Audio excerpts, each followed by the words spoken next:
Bonjour à tous, ravi de vous avoir en tous les cas en ligne, aussi bien des clients qui doivent être, je pense, chez eux à leur travail ou autre, et puis des agences de voyage donc du réseau Univers-Mer présentes à cette présentation sur l'Indonésie. Je suis Michel Tissier, je suis directeur des ventes d'APA. Ravi de vous présenter cette destination qui est, je dirais, l'actualité du jour, qui est vraiment à l'ordre du jour, parce que c'est vraiment la destination qui va. Vous allez le voir sur la présentation qui se vend principalement sur la partie de l'été. Donc on est maintenant à engranger justement les ventes pour cette destination-là. Destination qui a besoin de vous, puisque destination qui a fait parler un peu d'elle pour des petits mouvements qui ont eu lieu sur certaines îles. Et vous allez voir que c'est un archipel absolument gigantesque. Donc c'est vous emmener pendant cette demi-heure, trois quarts d'heure sur cette destination. On va contourner ensemble trois îles principales, hein, et on va quand même un tout petit peu brosser de la partie un petit peu balnéaire que peut offrir cette palette. Donc d'une destination qui est vraiment adaptée aux grands voyageurs, qui peut être très bien une découverte d'un premier voyage, mais qui est largement proposé pour des repeaters, pour des clients qui ont déjà eu cette envie de redécouvrir cette destination et d'aller approfondir, d'aller découvrir d'autres îles de cet énorme archipel. Une des destinations d'Asie qui combine très bien et c'est comme ça qu'il faut la vendre, en combinant l'itinérance et le farniente, donc de se déplacer à l'intérieur de, je dirais, de l'île de Bali par exemple, et de terminer par du balnéaire ou de combiner d'autres îles. Une destination qui est bien sûr très tendance, hein, qui est très demandée en tous les cas, et qui était une des destinations majeures de l'été.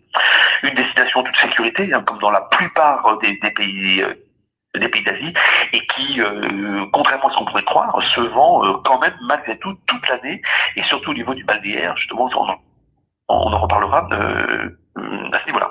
Donc, vous voyez sur la carte, parce qu'on ne commence jamais une présentation sans vous montrer une carte. Donc, on a, je pense que vous le voyez à l'écran avec ma souris, donc vraiment tout un archipel qui part quasiment du sud de la Malaisie et qui s'étend quasiment jusqu'à Ranjaya, donc composé de 17 000 îles, donc c'est quand même le plus grand archipel au monde, qui s'étend à peu près sur 5 000 kilomètres, donc comme on le voit de la péninsule malaisienne jusqu'aux confins de l'Australie, à traverser par l'équateur. On est sur une île de Bali, parce que c'est une des premières que je vais vous présenter, qui est pas très grande, hein, qui fait 150 km au plus large et 80 km de long, sur à peu près 2 tiers de la Corse, hein, donc arc volcanique, et ça vous le savez, parce qu'on en a suffisamment entendu parler du fait que certaines terres bougent sur cette région, capitale bien sûr Jakarta, que vous avez sur l'île de Java. Population composée de 210 millions d'habitants, mais ce qui est très intéressant à voir, c'est que 62% de la population se concentre sur Java et sur Bali, qui ne représentent qu'à L2 que 9% du territoire. Donc vous imaginez que le nombre d'étendues qui sont quasiment vierges. Donc bien sûr le balinais et bien sûr la langue, le bahasa indonésien est donc langue principale. L'anglais est quand même largement pratiqué par beaucoup, et certains établissements et de chaînes hôtelières françaises entre autres ont la chance de pouvoir parler bien sûr le français. Donc le climat, c'est vrai qu'on dit que la meilleure période, c'est d'avril à octobre, hein, mais on a quand même néanmoins sur des régions plutôt de l'Est, au niveau du balnéaire, au niveau de l'Est, on peut vraiment y aller au contraire de toute l'année. C'est quand même une région voilà, qui est plus coupée peut-être parfois par des pluies, mais qui sont des pluies drues et qui sont courtes. Néanmoins, l'Indonésie est une destination qui se vend toute l'année. La vraiment période peut-être la plus favorable étant d'avril à octobre. Donc la monnaie et donc le roupie indonésien. Donc toutes les cartes bleues fonctionnent sans aucun problème bien sûr principalement sur les grandes villes. Réglé sans problème sur les hôtels. Gros avantage, peu de formalités, hein, juste un passeport en cours de validité, valable 6 mois après la date de retour. Le visa est obligatoire, mais par contre est gratuit et peut bien sûr être obtenu en arrivant directement sur place. Donc ça, très honnêtement, vous pouvez très bien le faire au départ par les ETA ou bien par le biais de vos agences respectives qui peuvent s'en occuper. Très honnêtement, gérez-le directement dès l'arrivée est à coût beaucoup moins. Par contre, n'oubliez pas de conserver toujours 150 000 roupies indonésiennes qui correspondent à la taxe de sortie. Tout de suite les isoler dès que vous arrivez à destination parce que vous en aurez besoin pour pouvoir quitter le territoire. Mais en roupies indonésiennes, non pas en euros. Vous ne pourrez pas repartir avec 10 euros. Il faut vraiment avoir les 10 000 roupies indonésiennes pour pouvoir quitter le territoire. Donc là, on va voir 3 îles principales. Bali, que l'on appelle vraiment l'île bénie des dieux. Java, avec son histoire, ses volcans et ses très beaux temples. Et puis les célèbres, on est vraiment sur la notion c'est les 3 photos que vous voyez là à l'écran, sur vraiment le côté totalement animiste d'une île très nature et d'une culture de pays Toraja tout à fait impressionnante. Alors, c'est pas ça que je voulais faire, je sais pas ce que je l'ai fait comme bêtise. Attendez, je vais essayer de revenir à ma présentation. Eh ben là, je vais peut-être... Non, c'est pas ça. Je sais pas ce que j'ai voulu faire. Excusez-moi, j'ai voulu enlever le petit carré que j'avais et je ne vois plus rien du tout. Alors si Maxime pouvait m'entendre et me dire ce qu'il faut que je fasse pour récupérer ma présentation, ça m'arrangerait beaucoup. Ça y est, j'y suis arrivé. Alors, bah, tant pis, je vais laisser ce petit écran avec le MT affiché. C'est pas grave. Donc ensuite, voilà, sur une carte, comment est composée cette destination. On va commencer donc bien sûr par l'île de Bali. Vous avez donc au sud toute la zone de plage, avec Uluwatu qui est vraiment la station la plus extrême sud-ouest. Et on va vraiment partir d'Ubud et on va faire une itinérance à travers Candidassa. On va remonter du côté du volcan Batour. On va aller jusqu'aux plages noires de Lovina, de Manjanga. On n'aura peut-être pas le temps de le faire vu le temps qui m'est donné, mais on va redescendre justement du côté de Mabiaton et du très beau temple de Tanaot, parce qu'après je voudrais pouvoir vous montrer justement un petit peu Java et le reste des destinations avec les célèbres. Donc voilà, donc bienvenue en tout cas sur cette destination de Bali, avec bien sûr un des villages les plus importants, qui est le village de Ubud, qui est vraiment un peu la plaque tournante de cette très belle destination. Ubud vient du mot indonésien Ubad, qui veut dire médecine, et donc à la fin du 19e siècle, Ubud était le siège des seigneurs féodaux. Donc ces seigneurs féodaux devaient allégeance au roi de Jandia, donc là on est à la fin du 19e siècle. Le roi de Jandia était à cette époque le plus puissant des rois des États du sud de Bali, et ces seigneurs féodaux, devant allégeance au roi, et mettaient en avant leur province, leurs différentes régions, et on commençait ainsi à faire promotion du village, de leur village, et qui était de plus en plus renommé par leur art. Ensuite arrive la période des années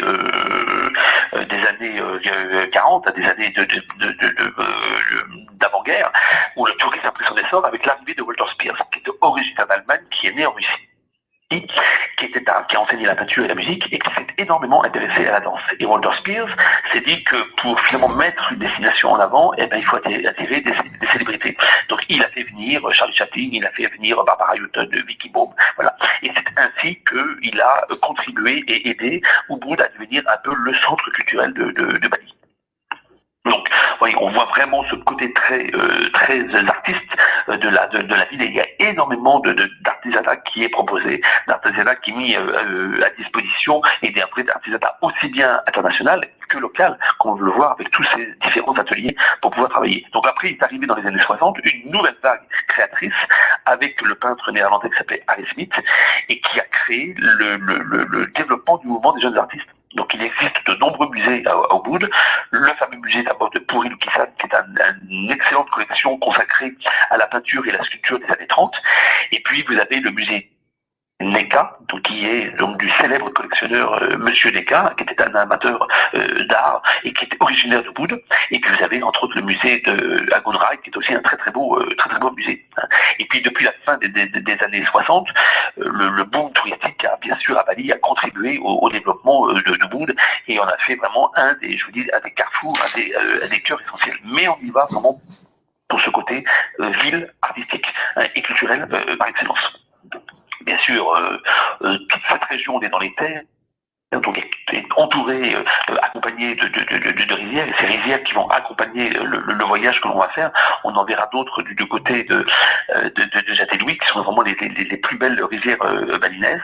Et là, on va partir sur justement le petit village de Kalangan où se trouvent les fameux sculpteurs de bois. Donc vous voyez à quel point la notion d'artisanat est absolument essentielle, où vraiment les locaux travaillent les différentes matières, dont le bois.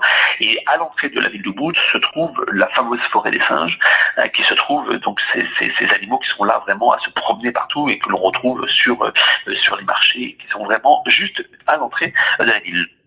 Le fameux marché de Jandia, donc Jandia est une petite ville qui est très fleurie, mais qui est surtout célèbre pour son marché, et se trouve sur cette fameuse place le fameux roi de Jandia, celui auquel finalement les différents seigneurs devaient allégeancer. Donc vous avez sur la photo de droite le fameux marché de cette ville de Jandia, qui est un petit marché traditionnel, et qui est une des premières étapes que l'on fait en quittant de Ubud, en partant sur Jandia, et en allant se diriger du côté de Kandilassa, du côté de la région un petit peu de l'Est. Ensuite, un arrêt du côté de Tingan, où se trouvent les fameuses fabrications de gamelans. Donc les gamelans, c'est un ensemble instrumental traditionnel caractéristique des musiques javanaises.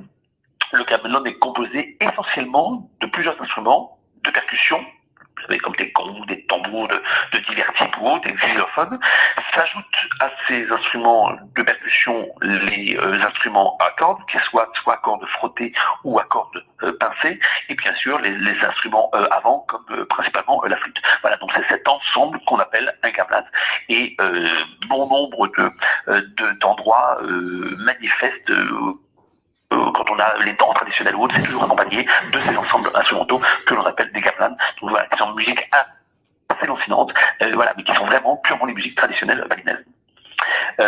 Voici ces fresques absolument magnifiques que l'on peut voir dans cette étape incontournable qui est le palais de justice de Klung Kung. Là, on est continu, voilà, on a fait donc au bout, on est parti donc du côté de Georgia, là on arrive sur Klung Kung avant d'arriver sur Kandilassa. C'est vraiment Klung Kung l'étape incontournable sur la route, sur l'est de l'île. Et ce Klung Kung propose cette visite palpitante qui est une invitation à une promenade à travers les anciens monuments venant témoigner du règne de la dynastie des Gégel, qui était une des dynasties importantes. Et donc dans cette dynastie des Gégel, qui a conçu et qui a construit ces principaux palais de justice, tapissés de fresques magnifiques, et le fameux pavillon flottant. Voilà, donc l'eau de justice, le pavillon flottant qui se trouve dans un bassin, qui est une vraie petite parcelle de bonheur zen, en milieu de lotus et nénuphars. Et puis sur la partie de droite que vous voyez ici, ce fameux toit en tuiles, voilà, en tôle plutôt, c'est le fameux musée de Klung Kung. Voilà, donc c'est vraiment une très très belle étape, très agréable dans cet univers très culturel. Et puis bien sûr, on continue toujours nos routes très verdoyantes, puisqu'on est vraiment dans les terres de Bali, dans le cœur de Bali, en passant par ces domaines, ces petits village qui se trouve dans l'une des plus belles régions de Bali et qui offre vraiment des panoramas époustouflants. Et là, vous voyez en arrière-plan, on voit très très bien le fameux mont Agung, le volcan Agung, qui domine le paysage, et sur les flancs de ces montagnes se trouvent justement ces fameuses rizières que l'on voit, qui sont voilà, qui s'étalent comme ça, qui s'étendent comme ça, comme des rizières en terrasse. Donc ce domaine est un vrai petit bout de paradis. Dont s'exhale vraiment une tranquillité profonde et bienveillante.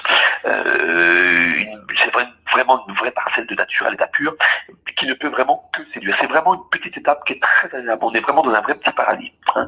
Et puis on arrive sur, bien sûr, les fameux bains de Tirpaganga, qui se traduit littéralement eau du Gange. Tirpaganga est une bourgade charmante, de limite onirique, qui est vraiment nichée au creux de rizière et qui compte parmi les plus belles de Bali. Hein. Donc, de plus, les sources de Tirpaganga sont réputées, elles sont sacrées, très importantes, elles sont toujours actives et elles datent de l'époque du Raja de Tamlapura qui a fait édifier un water palace remarquable. Donc voilà, on peut se promener à travers ces plaques de pierre et on peut marcher quasiment presque sur les eaux, voilà, à travers ces fameux bassins. Donc voilà, c'est vraiment un endroit très agréable de l'étape avant d'arriver donc sur Kandilassa. On est complètement à l'est de l'île, hein, qui est l'invention la plus récente de l'industrie touristique balinaise. Son site naturel a été hélas ravagé puisque donc Kandilassa bénéficiait d'une barrière de corail qui a été qui permettait d'être la protection d'une plage magnifique. Les coraux retenaient le sable et protégeaient donc la côte des vagues, et ils ont hélas été détruits en partie pour servir de chaux dans le cadre de construction d'hôtels. Ensuite, dans les étapes, là, on commence à remonter un petit peu en direction du nord. On arrive sur le village de Tenganan, qui est un village le village de Bali Yaga, dans cette région-là. Les Bali Yaga sont les descendants des habitants originels de Bali. Hein, et ils sont toujours présents dans ces villages. Ils vénèrent la nature, le culte des ancêtres, et ils y vivent en totale autarcie. Hein.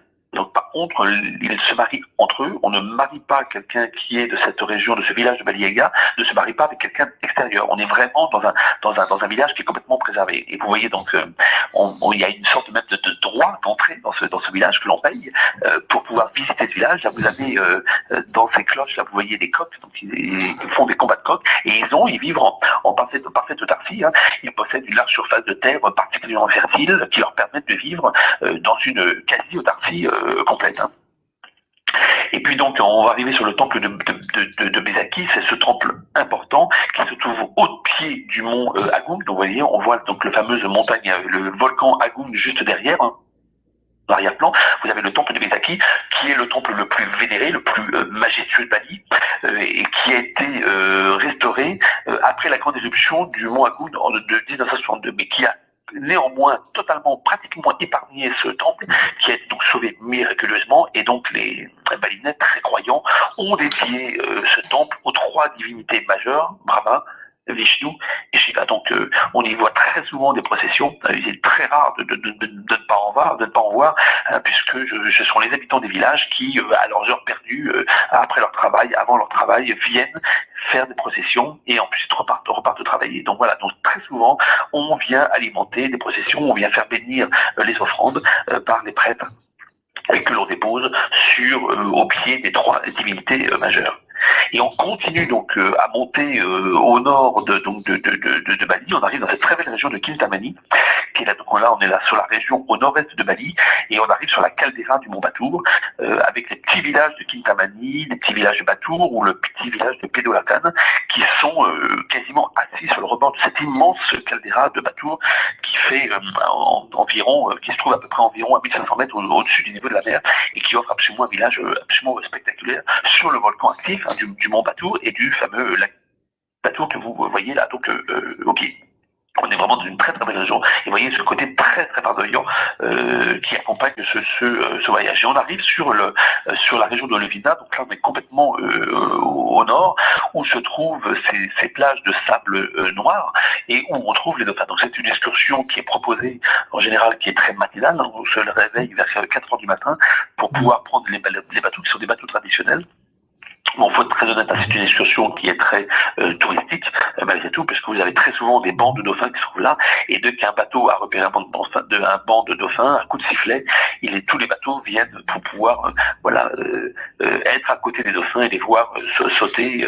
Voilà, donc c'est un endroit où on est loin d'être seul, où on est en général très entouré de plusieurs touristes qui font à peu près tous la même chose, à peu près à la même heure. Mais bon, c'est une manière en tous les cas quasiment certaine de pouvoir voir des dauphins. Et puis, en redescendant de Levina, en redescendant sur la partie sud de Bali, on a fait quasiment une partie du tour, on arrive sur cette étape qui était absolument incontournable, qui est une des plus belles étapes, qui est l'étape de Lundanu, qui est dédiée à la déesse des eaux, qui est donc ce temple qui flotte au milieu du lac Baratan, qui est absolument superbe, qui est vraiment impressionnant et onirique. Et regardez, c'est justement cette évaporation que l'on voit, qui sort en général, qui se détache comme ça du fleuve. On est vraiment dans un endroit qui est très agréable, avec ce toit que l'on appelle un méru, à 11 niveaux, qui est assez rare, et il exhale vraiment de cet endroit une atmosphère rêveuse et absolument sereine. C'est vraiment très envoûtant, totalement zen de se trouver dans cet endroit-là.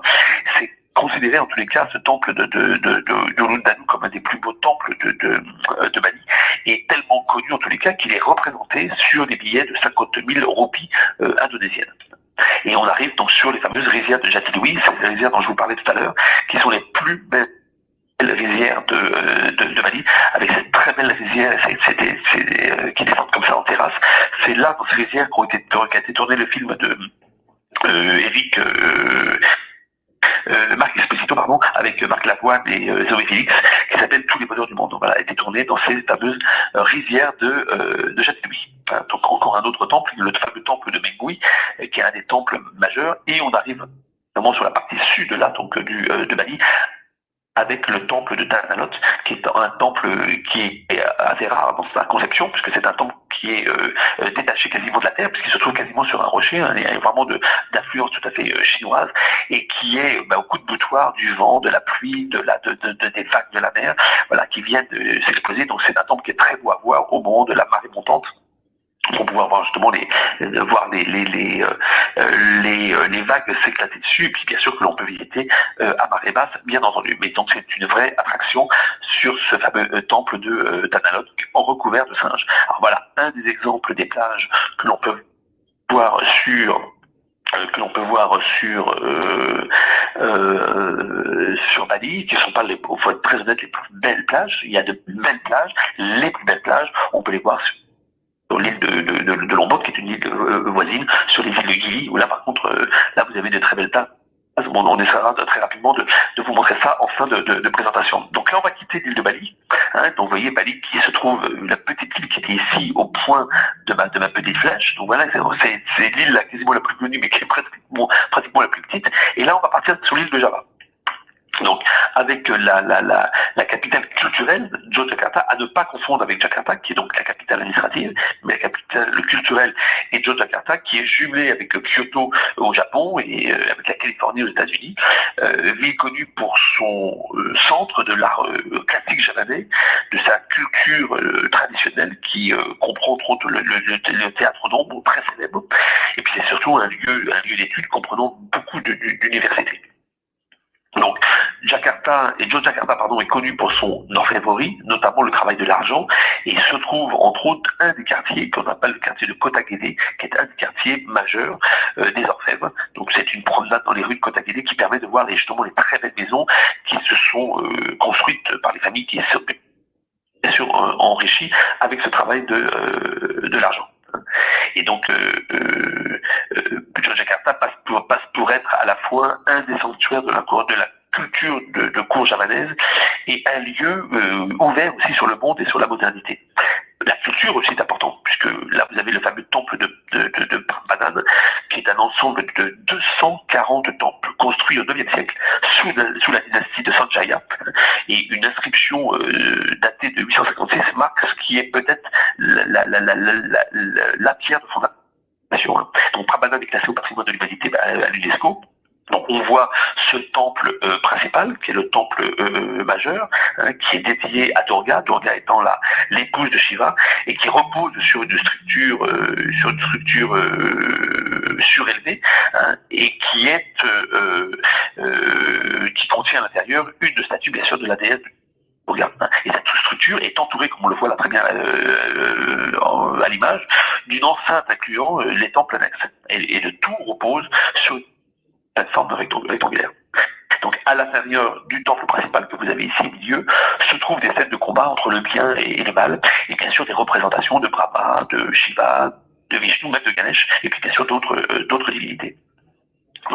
Sur Java, bien sûr, on peut découvrir ce qu'on appelle les fameux Kraton, qui est tout simplement un palais royal, qui était dirigé à l'époque par un sultan et de type colonial. Et puis bien sûr, on ne peut pas faire Java sans aller visiter un atelier de batik.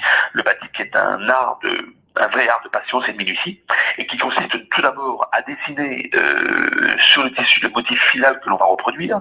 Ensuite, on protège des zones du tissu contre la coloration par l'application du on isole la zone que l'on ne va pas travailler pour pouvoir laisser en apparence la zone que l'on va travailler, sur laquelle on applique des couleurs. Donc les couleurs, on les applique de deux manières, soit par trempage dans des bains de teinture, ou en peignant directement, comme on le voit à l'écran, des teintures directement sur le tissu. Et on recommence les opérations successivement pour chacune des couleurs, en allant bien sûr de la couleur la plus claire à la couleur la plus foncée. Et à la fin, on ôte la cire, soit avec un fer à passer, soit par trempage dans de l'eau bouillante. Donc c'est vraiment un travail de minutie et de grande finesse, et surtout qui demande énormément de temps.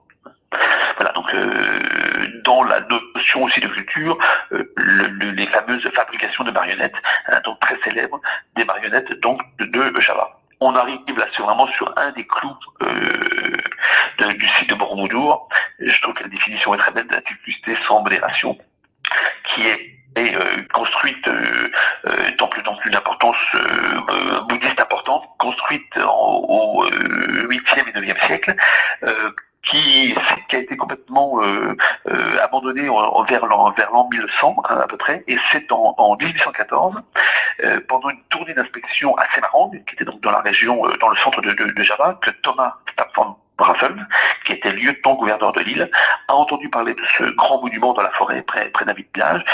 N'y pouvant s'y rendre lui-même, il a envoyé Cornelius, qui était son ingénieur néerlandais, pour y faire des recherches pendant à peu près 2 mois. Cornelius est parti là-bas avec à peu près 200 hommes, et ils ont abattu des arbres, ils ont fait brûler la végétation pour mettre à jour ce monument absolument incroyable, qui est à la fois un sanctuaire dédié à Bouddha, mais aussi un des lieux de pèlerinage bouddhiste. C'était vraiment de stupa en forme carrée, qui est vraiment très impressionnante. Donc, elle est constituée de 4 galeries successives, on les voit bien, les 4 galeries qui sont superposées les unes aux autres, donc de forme géométrique. Elles sont superposées, elles forment un monument, et donc elles forment l'ensemble du monument, et ces galeries sont couvertes de bas-reliefs. Et si on mettait tous les bas-reliefs les uns à côté des autres, on pourrait les entendre à peu près sur 5 km. Tellement on ne se rend pas compte de l'importance et de l'étendue de ce site. Ces bas-reliefs ont été taillés directement in situ sur la pierre volcanique par différents artisans, et qui néanmoins, chaque artisan a réussi à préserver une unité artistique du monument. C'est ce qui est absolument incroyable. Alors, un élément étonnant de ces galeries est l'existence d'une 5e galerie, qu'on appelle la galerie enterrée, également couverte de bas-reliefs, mais qui représente, elle, essentiellement les turpitudes de la vie terrestre. Alors, il y a plusieurs hypothèses sur cette fameuse galerie qui ont été émises pour expliquer la dissimulation de cette galerie comme une volonté soit de consolidation du bâtiment, bien sûr, pour pouvoir supporter les 4 galeries supérieures, ou encore tout simplement la volonté délibérée d'occulter les réalités terrestres. Alors, après avoir justement traversé ces galeries, on arrive, on monte sur les terrasses supérieures, et qui est elle-même, cette terrasse supérieure, surmontée de 3 terrasses circulaires bordées de 72 stupas. Vous voyez ces stupas qui sont là, qui consistent en des cloches de pierre ajourées et qui logent des Bouddhas. Donc, au centre de ces terrasses se trouve donc au sommet du site de Borobudur la dernière stupa principale, qui couvre un Bouddha inachevé dont on ignore s'il a été rajouté après coup ou s'il est vraiment présent depuis l'origine. Donc, ce site a été sauvé donc vraiment de la ruine grâce aux efforts conjoints de l'UNESCO et du gouvernement indonésien, et donc est aujourd'hui restauré et figure à l'inventaire, bien sûr, du patrimoine mondial. Alors, découvrir Java est bien sûr important, mais c'est aussi découvrir Java à travers ses campagnes et ses plantations. C'est aller se promener donc dans les différentes campagnes, découvrir la campagne javanaise. On peut le faire soit à vélo, parce qu'on a des petits modules pour pouvoir le faire à vélo, ou en BCAC, qui sont ces genres de petits tricycles, donc de petites machines à porter à vélo, là, qui portent le touriste, et on se promène comme ça à travers cette très jolie région.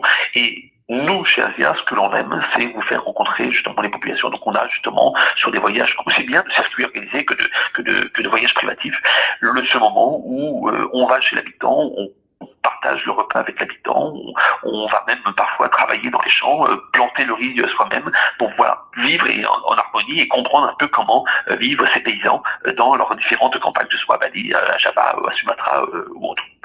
Alors, quittons, donc on a fait Bali, donc qui était ici, on a fait donc l'île de Java, et là on se rend sur l'île Célèbre, l'ancienne de Sulawesi, qui est une île d'Indonésie. On est situé à peu près à 300 km environ à l'est de Bornéo, comme vous voyez. On est à peu près à 600 km des Philippines, que vous avez un peu au-dessus. Et c'est la 4e plus grande île du pays, mais qui ne représente, elle, que 7% de la population. Donc on est sur un relief plutôt accidenté, et principalement couvert de forêts tropicales. Donc on arrive en général par avion, directement sur Makassar. Et là, s'il faut, c'est un voyage qui se mérite. C'est un long voyage d'environ 8 heures, 9 heures pour arriver jusqu'à Rantebao à peu près, qu'on en appelle le fameux pays Toraja. Donc bien sûr, voilà. Le type de paysage qu'on va rencontrer, c'est ces fameux villages avec ces toits tout à fait particuliers en forme de corne de buffle. Hein. Et donc on passe, entre autres, on s'arrête souvent sur le village de Paré-Paré, qui est une petite ville d'Indonésie qui se trouve donc sur à peu près au milieu du parcours, à environ 155 km de Makassar, donc qui est la capitale provinciale. C'est une ville portuaire qui est un des principaux centres de détenus des Bugis, qui s'appelle les Bugis, et qui est une commune qui fait à peu près un peu plus de 100 000 habitants. Et donc ensuite on arrive vraiment dans ce type de découverte de très beaux paysages, et à travers ces paysages donc très en relief et très verdoyants, on arrive en continuant cette route vers le pays Toraja, pour arriver entre autres sur le village de Lemo, qui est ce site funéraire qui habite de très nombreuses familles de défunts, et on y voit ce qu'on appelle les fameux totos, qui sont ce qu'on appelle des morts au balcon. Donc on y voit ces totos qui représentent ces effigies d'adultes, mais aussi d'enfants. Hein. Donc ce sont des tombes qui ont été creusées à même la roche, parfois à très longue hauteur, et plus on est en hauteur, plus l'importance de la classe sociale est importante. Hein. Donc plus on est haut sur les hauteurs de ces balcons, et plus on a un niveau social élevé. Voilà, donc c'est vraiment impressionnant de voir ces effigies qui sont ici représentées. Donc, vous avez entre autres d'autres endroits où on voit ces effigies, comme sur les sites de Camdira ou de Tampangalo, et c'est impressionnant de voir l'arbre que vous voyez ici à droite. C'est un arbre qui est dont les parties sont croisées. Là, on voit des parties croisées. Donc ça, ce sont souvent les enfants qui sont morts-nés, hélas, que l'on a mis dans des petits cercueils et que l'on a mis directement dans les arbres. Et je me disais que les Célèbes est un pays animiste, donc où la notion de tout ce qui a une âme, enfin tout ce qui a plutôt une vie a une âme, que ce soit aussi bien sûr l'être humain, mais aussi une fleur, une plante, un arbre ou autre. Et donc on estime que quand on enterre, et quand on met plutôt le cercueil de l'enfant mort-né directement dans le creux de l'arbre, dans le tronc de l'arbre, et qu'on referme par-dessus, on estime que voilà, au moment où le tronc se refermera sur le cercueil, l'âme de l'enfant montera au paradis. Voilà. Donc, il y a une symbolique très importante chez ces populations. Hein. Donc, c'est aussi une des étapes très traditionnelles de rencontre de population, de pouvoir assister à un concert dans un orphelinat. Hein.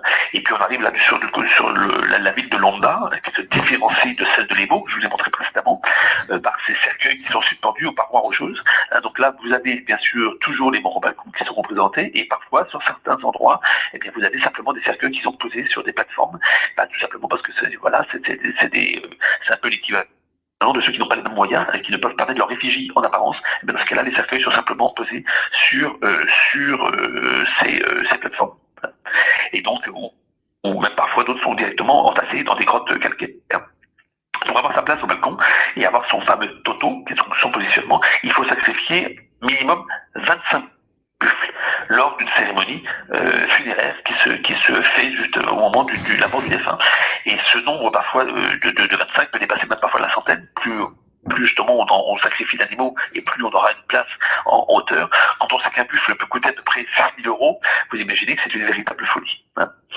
Alors voilà le très beau village de Kétékouzou, qui est vraiment le plus beau village du pays Toraja, avec ses épais toits en bambou, que l'on appelle des tentes Conan, qui évoque pour certains la forme d'un bateau, mais pour d'autres la forme des cornes de buffle. On est sur des murs extérieurs qui sont peints en bois, qui sont sculptés, avec des motifs de couleurs, de rouge, de jaune, de blanc ou de noir, avec ces fameuses cornes, que l'on voit, ces cornes de buffle, de ces fameux animaux qu'on a sacrifiés, justement pour avoir sa représentation sur le balcon.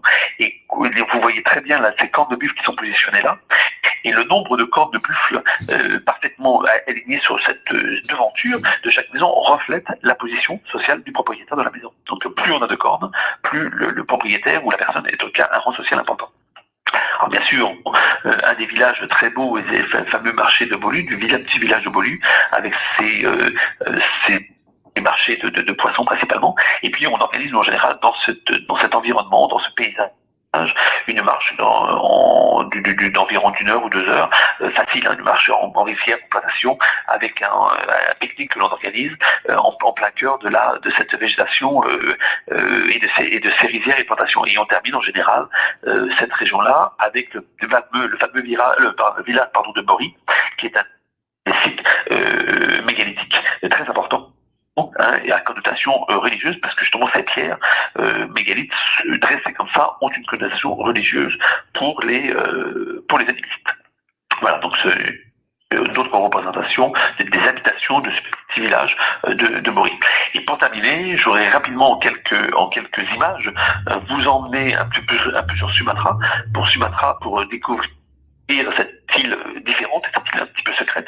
On est vraiment sur une notion de rencontre des populations, des fameux Batak qui sont ces minorités, de se promener autour du lac Thomas et surtout d'avoir un côté 100% nature, de rencontrer les animaux, de pouvoir, et je suis totalement partagé avec eux, Asia se refuse de monter sur les éléphants pour simplement monter dessus et faire des promenades à dos d'éléphants, ça on se l'interdit. Par contre, vous faire participer, vous en tant que client, à travers les demandes que vous faites à travers les agences du réseau Univermer, de pouvoir aller rencontrer les éléphants et d'aller les soigner, d'aller s'occuper d'eux, d'aller voir comment un cornac s'occupe de son animal, ça on pense que c'est une vraie richesse, voilà, dans laquelle on est tout à fait d'accord de participer. Et puis bien sûr, il y a cette partie aussi que l'on connaît beaucoup moins, qui est la partie de Kalimantan, qui est cette partie de Bornéo, de la Malaisie, mais qui est Malaisie côté indonésienne, qui permet quasiment de découvrir à travers finalement quasiment des croisières, d'aller voir cette terre sauvage et d'aller voir à travers, en longeant le fleuve, d'aller faire la fameuse découverte des orang-outans que vous voyez là. Et bien sûr, d'aller découvrir ce monde des Dayaks, qui sont ces minorités qui sont tout à fait exceptionnelles, avec leurs coutumes, leurs traditions. Voilà, donc vous voyez, on va sur une Indonésie qui est complètement autre et complètement différente.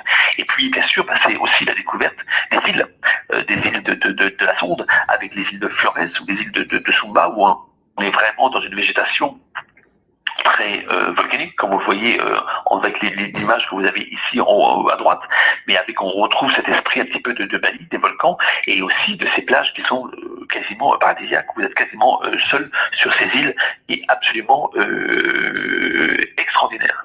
Et puis bien sûr, terminer la présentation avec la fameuse île de Komodo, Komodo qui est réputée pour ces fameux animaux, qui sont les fameux dragons de Komodo, que l'on peut voir bien sûr, et qui sont vraiment partie intégrante du voyage, ces animaux qui sont assez impressionnants, puisqu'ils sont limite à remonter de l'époque de la préhistoire. Voilà, donc c'était une manière, vous voyez, on a fait quasiment 3 quarts d'heure ensemble, d'essayer de vous faire découvrir une Indonésie d'Asia, et donc tant que vous ayez la possibilité de pouvoir un jour partager, j'espère en tous les cas, les agences Univermer se tiennent à votre disposition. Là je parle pour les clients qui sont peut-être en ligne avec nous, ce que je souhaite.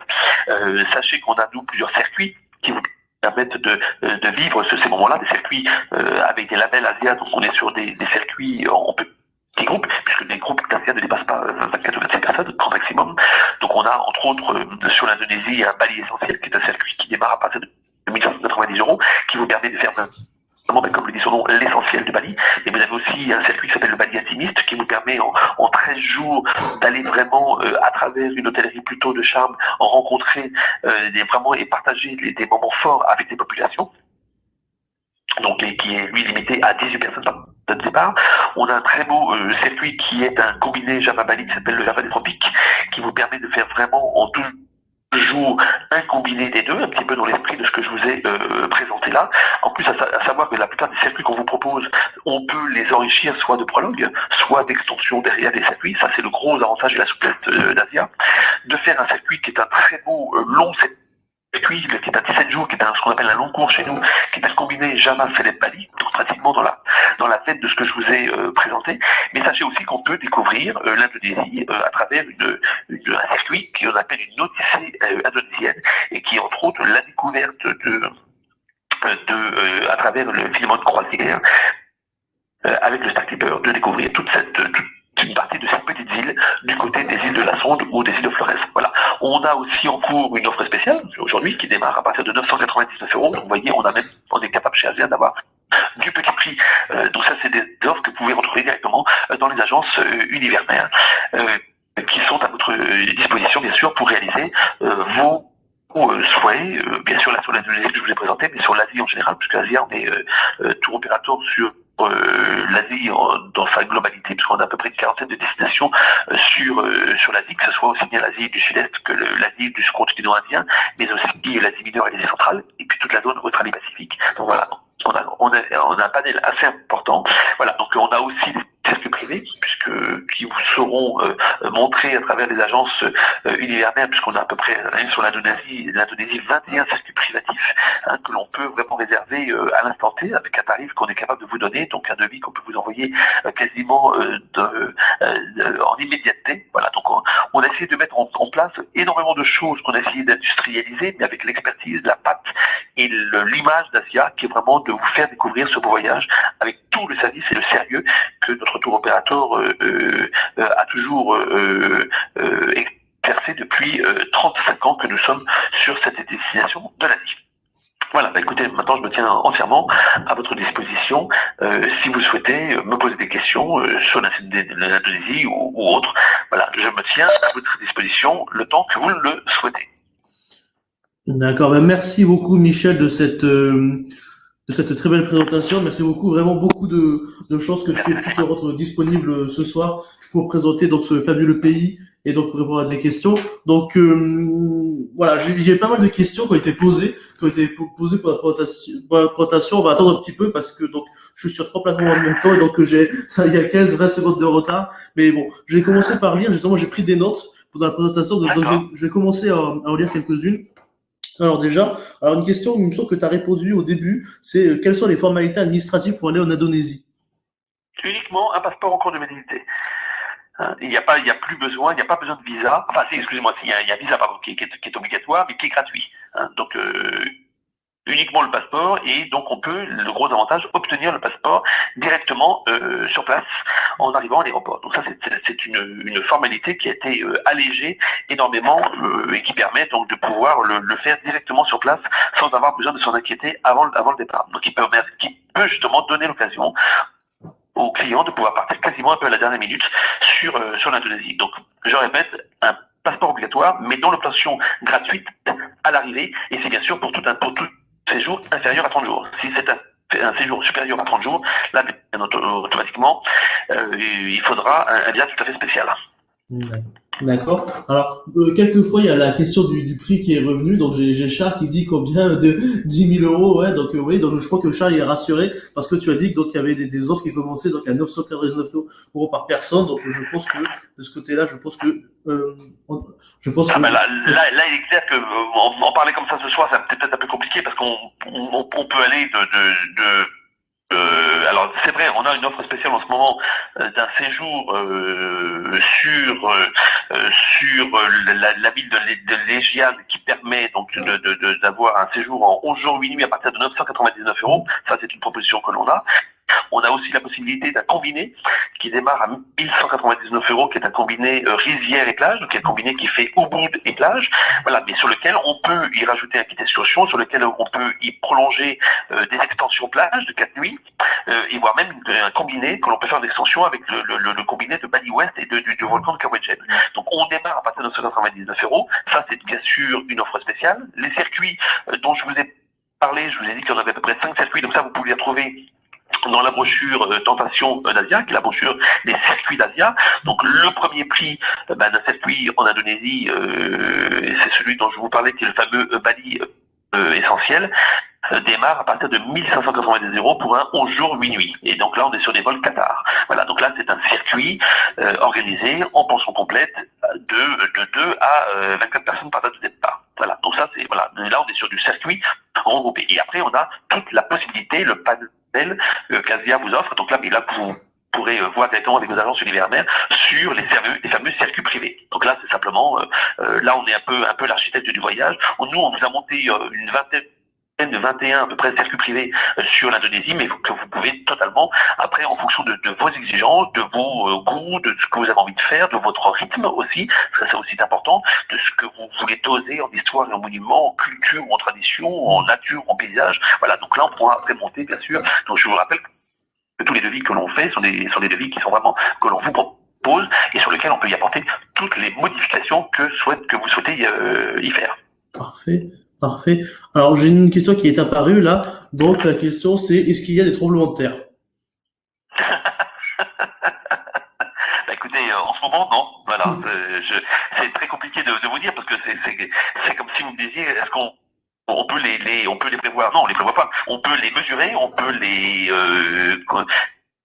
je vous l'ai dit en introduction, je ne vous l'ai pas caché, on est sur une destination qui est volcanique, principalement, en grosse majorité volcanique. Donc c'est vrai qu'on a eu l'été dernier des secousses.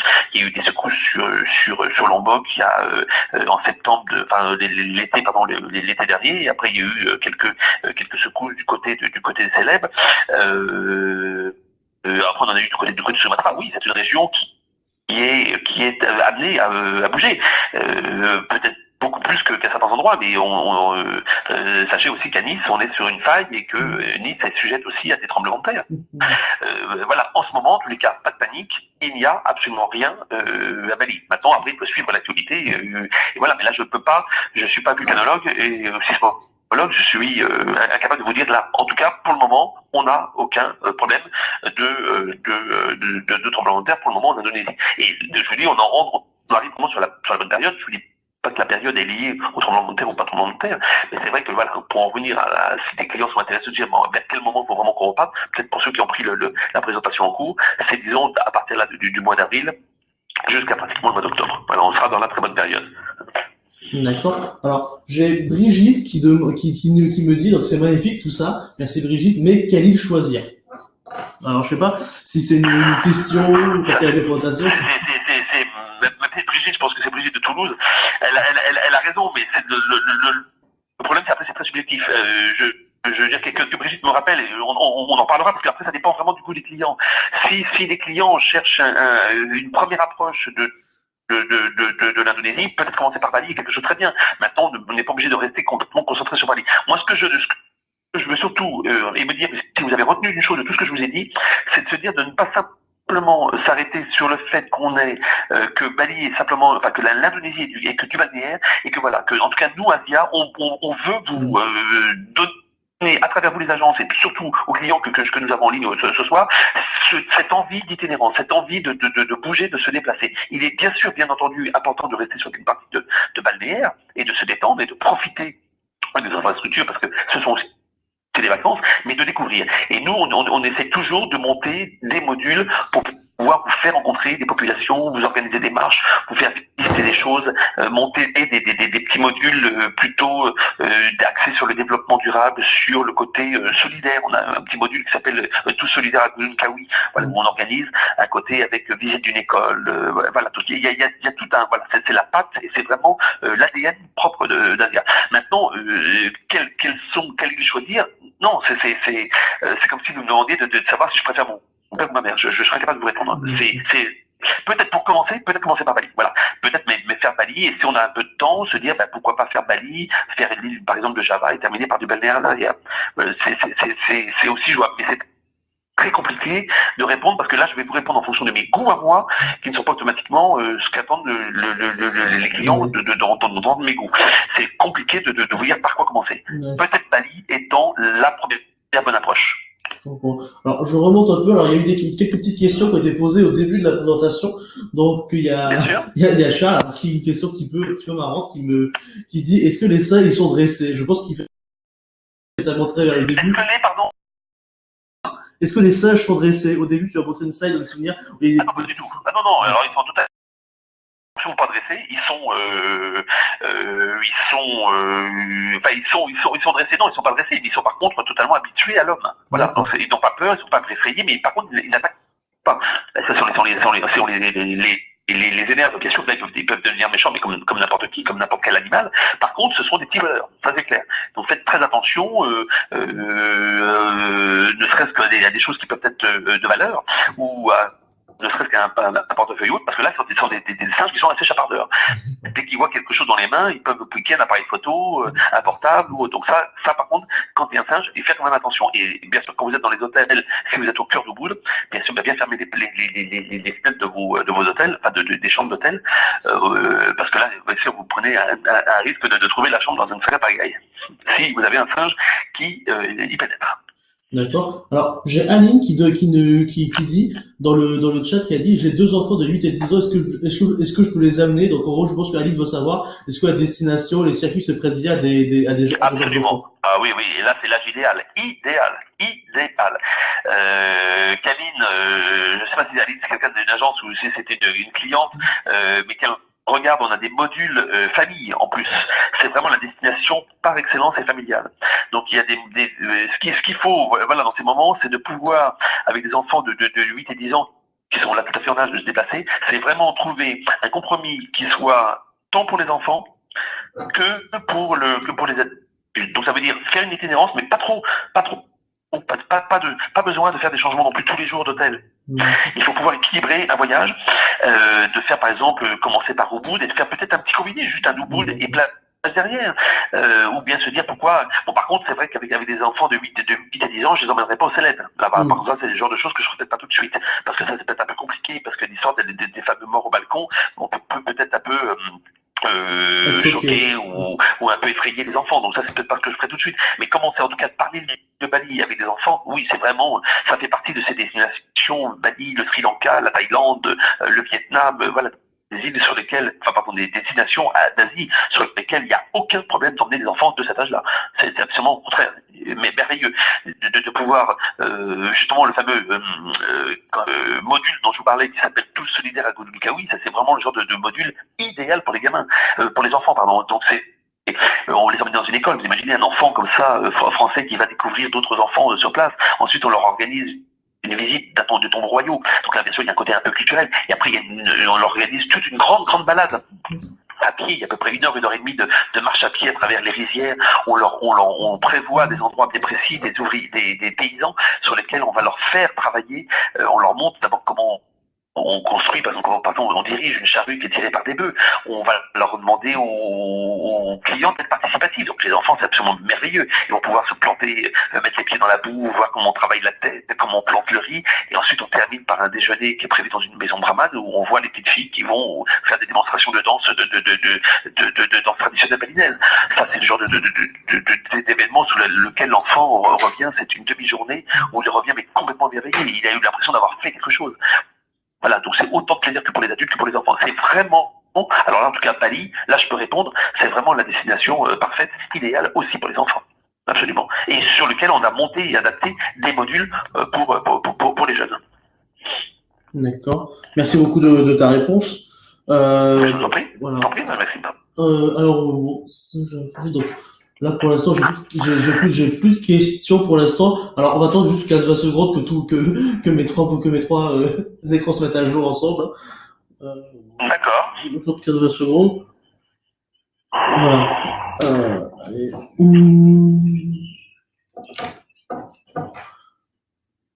Alors, une question là qui est apparue. Donc, existe-t-il des hôtels all inclusive?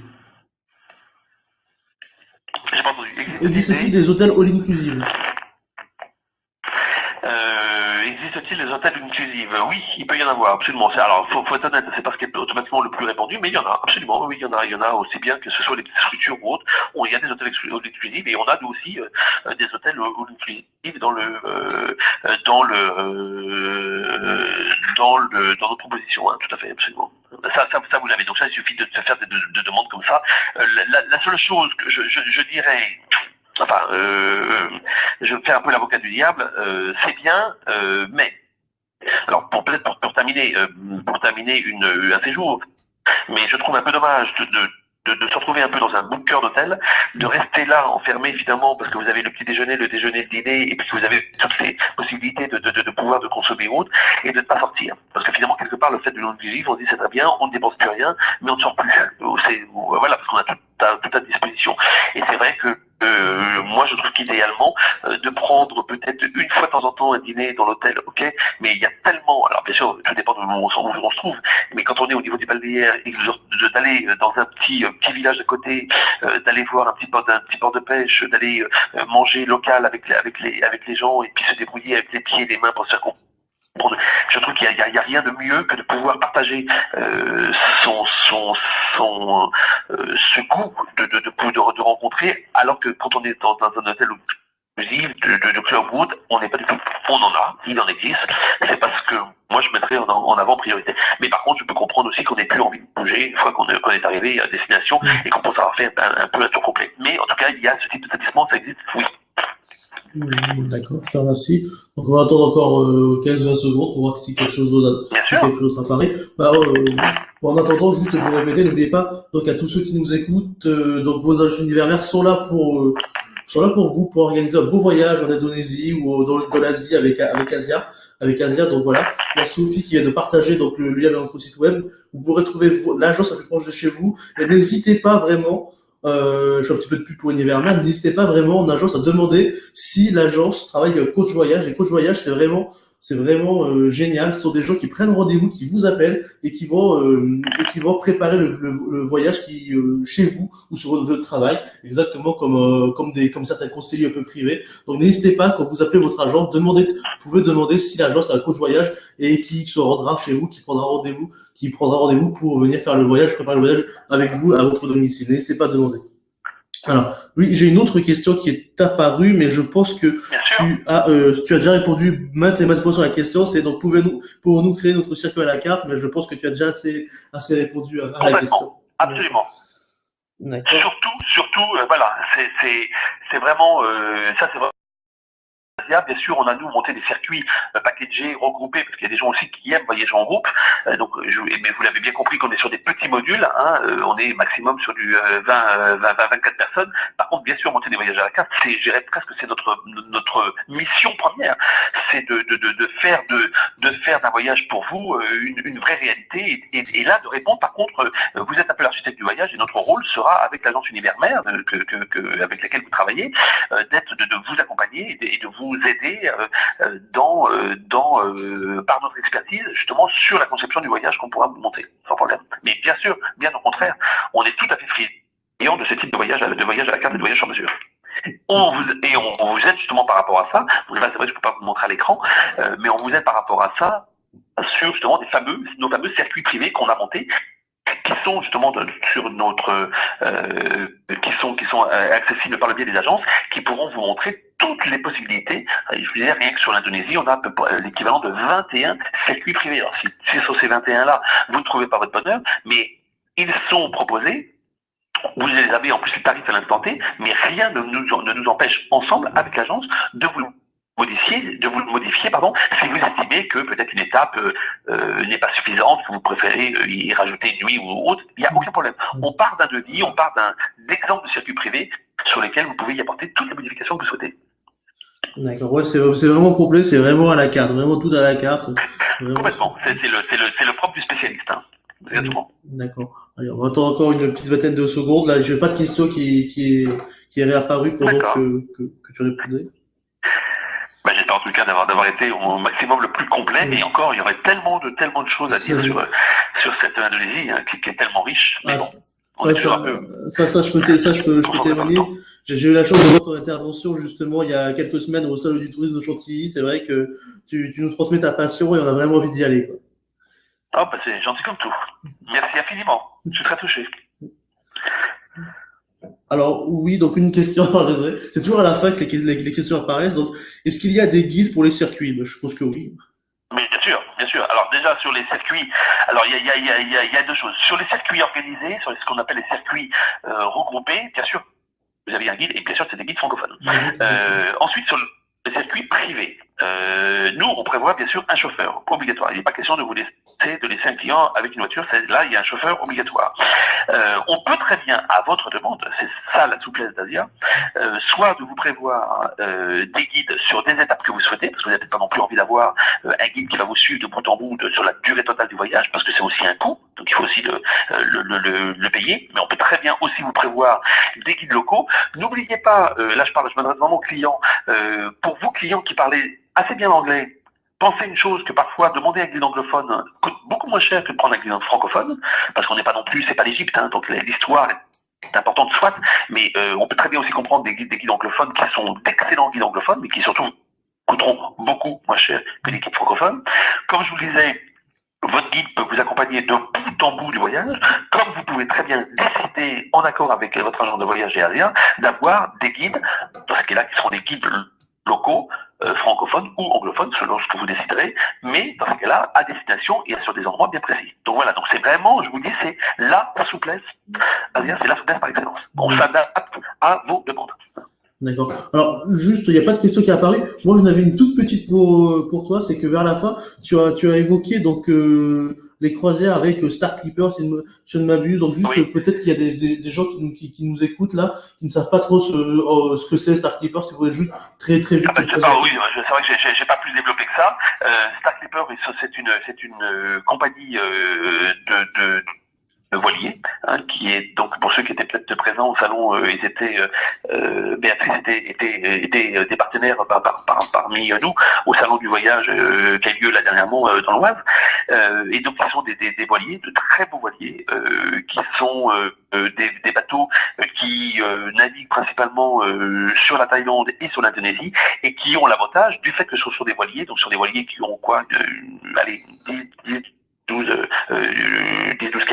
de pouvoir justement caboter. C'est le propre de ça, de pouvoir caboter de l'île en île et de pouvoir justement se déplacer. On n'est pas du tout sur des structures type MSC ou Costa qui ont que je ne critique pas du tout, mais qui sont une autre forme de voyage, et qui sont d'une manière justement à travers ce type de bateau de pouvoir caboter et de pouvoir faire une croisière vraiment hors du commun, dans une ambiance qui est en général assez raffinée, qui est une ambiance qui est assez décontractée, donc il n'y a pas cette rigueur non plus d'endroits où il faut se sentir totalement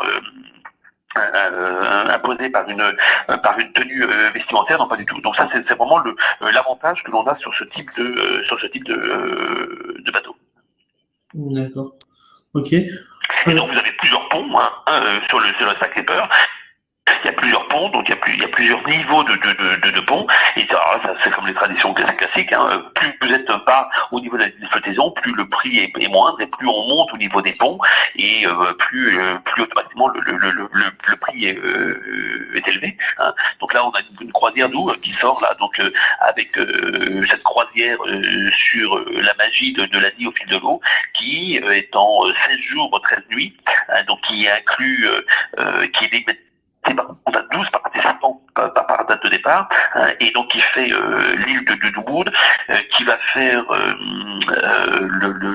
l'île de Bali, excusez-moi, et qui va faire toutes les îles, donc en passant par Lombok, Gili, Travangan, Satonda, Komodo, voilà, donc voilà. Et ça, c'est une croisière qui démarre à partir de 3 790 €. Donc, vous voyez, on a du 999, qui est un simple séjour, un petit combiné, si on prend le combiné 1199 €, et on est capable d'aller jusqu'à quasiment pas loin de 4000 €, mais on peut faire même beaucoup plus, hein. Ça, c'est l'avantage de ces destinations. Mais Star Clipper est vraiment un très beau bateau, et qui a l'avantage d'avoir ce côté de voilier, de très beau gréement, c'était des voiliers de 3 mâts, voilà, qui sont très beaux bateaux. D'accord. Alors, une petite question un petit peu marrante de Charles, qui demande c'est quoi la plante. Alors, je sais pas de quoi il parle, Charles, mais peut-être qu'il parle de la plante que tu as sur ta présentation, la plante qu'ont les personnes, je sais pas. J'ai pas compris. La plante, c'est ça? Voilà, sur la photo qu'on voit à l'écran, c'est oui, ça? je suppose. Ah bah ça c'est pas une plante, ce sont des offrandes. Sont des fleurs qui sont, et que l'on peut trouver partout, que l'on achète dans tous les camps, qui sont donc des fleurs vraiment, beaucoup de fleurs sont quasiment même endémiques de la destination, et ce sont des fleurs qu'on utilise, donc en général on les met sur une feuille de banane, et puis donc on les présente comme ça sur une feuille de banane, et on les présente, voilà, donc on regroupe dessus, il y a en général des œillets, très souvent des œillets, et on met des fleurs qui sont vraiment là dans le propre à l'Indonésie, comme on peut voir qu'elles ont accroché soit à leur tête, ou à leur foulard, ou à leur chignon, hein, et qui sont donc ces ces plantes que l'on propose comme ça, voilà, donc sur en général feuilles de banane, feuilles de riz, et qui sont présentées comme ça pour les offrandes comme on voit à l'écran et que l'on retrouve principalement sur tous les temples majeurs, comme le temple de Bezaki dont je vous parlais tout à l'heure. D'accord. Alors je pense qu'il y a une dernière question, parce qu'il y a une question qui est apparue et depuis il n'y en a plus qui apparaît.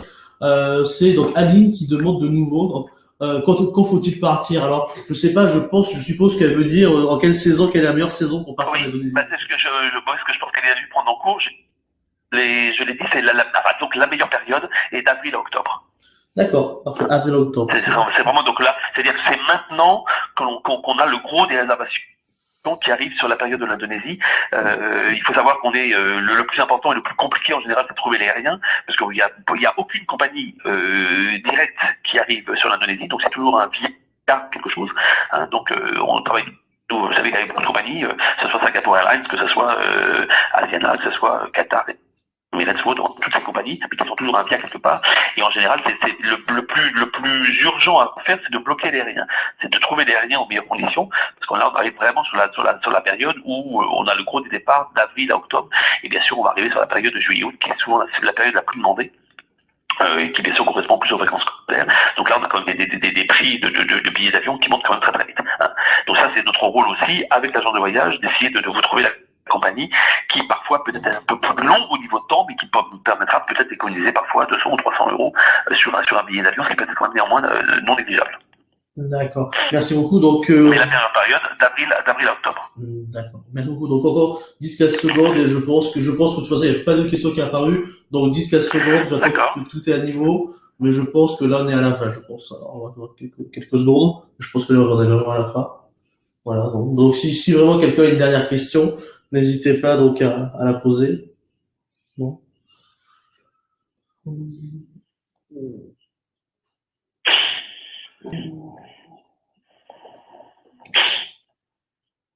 Bon, j'ai rien. Bon, je pense que donc on va arrêter là. Donc merci beaucoup Michel, merci beaucoup de nouveau de cette super présentation. Merci à tous les connectés d'avoir eu la patience de rester jusqu'à cette heure indue. En tout cas, on était ravis et à refaire avec sans modération. Moi de mon côté, je trouve ça très intéressant. D'accord. Merci à tous qui ont été présents, qui nous ont écouté, qui ont écouté Michel surtout ce soir.